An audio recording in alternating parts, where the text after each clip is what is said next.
श्री शिवगुरु हर हर महादेव. मी शुभांगी शिवगुरु कृपा या चॅनेलमध्ये तुम्हा सर्वांचं मनापासून स्वागत करते. तर बघा इकडे काय बनवायला चालू आहे. परातीमध्ये मी गहू, ज्वारी आणि बाजरीची कणिक मळून ठेवलेली आहे आणि या माझ्या दोन छोट्या मुली त्यांच्या छोट्या छोट्या हाताने छोटे उंडे बनवत आहेत. त्यांना अशा स्वयंपाकामध्ये छोट्या छोट्या गोष्टी करायला आवडतात.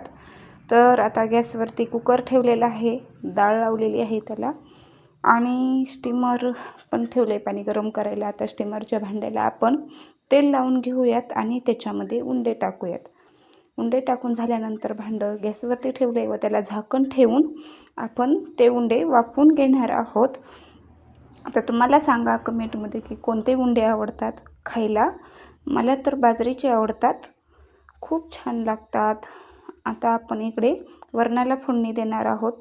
पातेल्यामध्ये तेल टाकलेलं आहे. जिरी, मोहरी आणि लसूण, कोथिंबीर ठेचा असं टाकलेलं आहे.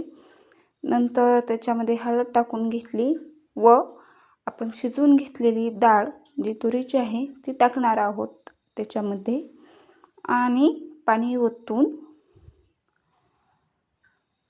छानशी त्याला उकळी काढून घेणार आहोत. चवीनुसार मीठ पण टाकले आहे बरं का.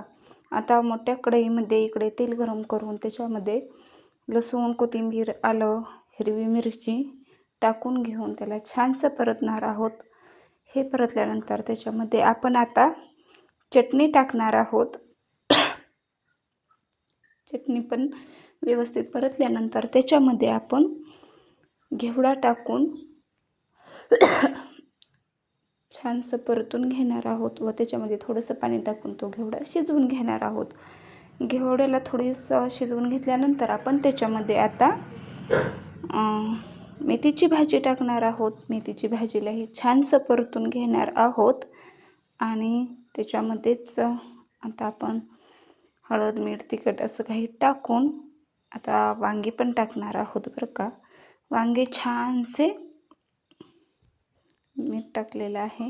वांगे छानसे बारीक कापून आता वांगे टाकून घेतलेले आहेत व कूट टाकून आता ते झाकून ठेवणार आहे. बघू शकताय तुम्ही आता भाजी कशी झाली कमेंटमध्ये नक्की सांगा. तर आता इकडे मी आंबील बनवण्यासाठी घेणार आहे. आंबील बनवण्यासाठी दही असं छानसं रवीने फेटवून घेते.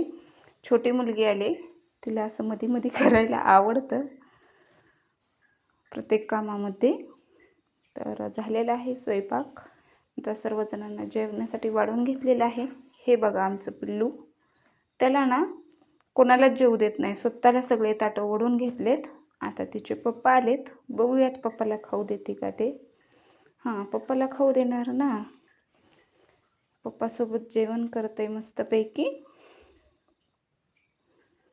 तर अशा प्रकारे आम्ही वेळामुशा घरीच साजरी केली. आम्हाला शेती आहे पण काही कारणानिमित्त आम्ही शेताकडे जाऊ शकलो नाहोत.